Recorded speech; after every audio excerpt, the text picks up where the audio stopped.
2.5 weeks after having Julie first ask him to pull down his pants, his eyes were closed and he was enjoying her end-of-day ministrations. He was really starting to like this, and, maybe, like her, as something more than a coworker. Suddenly, she stopped stroking him and held his penis tightly. His eyes opened, as he sensed she wanted his attention.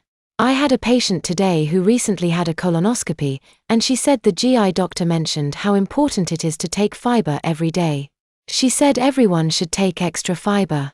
It can cut down on heart disease and diverticulitis, and maybe even prevent colon cancer. Is that true? Hoping that a quick easy answer would encourage her to get back to their usual late afternoon activity, he nodded. Ah, sure. Important for everyone. She seemed concerned. I don't take any extra fiber. Do you? She started slowly stroking him, and he closed his eyes again. No, and then she stopped. His eyes popped open. He found that she was looking at him, as if considering something. Sounds like both of us could use some fiber. It comes in supplements, right? I'm up for it if you are. She smiled at him and started stroking again, just lightly, with her fingertips. He knew she was teasing him, maybe even manipulating him in some unimportant way, but he decidedly did not care at this moment. His eyelids closed again. Sure. Good idea. Though he couldn't see it, her smile broadened. Great. I'll feel much better if we're taking care of ourselves. I'll bring in some supplements tomorrow. She gave him a few more slow, gentle strokes, then offhandedly asked, somehow I'm guessing that you tend more toward being constipated. She saw his eyebrows furrow a little, but he kept his eyes closed. Well, he started, but didn't elaborate. She realized she'd need to help him focus. When her hand stopped again, he realized she'd asked him a question. But he wasn't really paying attention to her words, so he wasn't sure how to answer. What was the question again? He was very aware that her hand was still on him, now with a tight grasp, but not moving. Well, you've been in a diaper for more than 2 weeks, and you've never asked me about what would happen if you need to poop.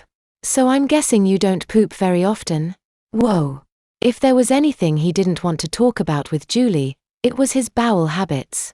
He had started to fantasize about her all the time, and she was touching him right now. How could he steer her away from the topic? If he had learned anything about Julie, it was that she wasn't easily deterred. He'd have to say something if he wanted to move on. Well, it varies, but I don't think it's, abnormal. He was relieved when he felt her hand start to move again. But his heart sank a little when he realized she wasn't moving on. Well, that's good. So when was the last time you pooped? He sighed in exasperation. Do we really have to talk about that? It's kind of personal. She snorted, though her hand still moved. I've been changing your diaper for 2 weeks, and I'm touching you in an extremely intimate way right now. Are there really things that are off limits? She smiled expectantly, raising her eyebrows. His face reddened a little. He didn't want this to stop, awkward as it was.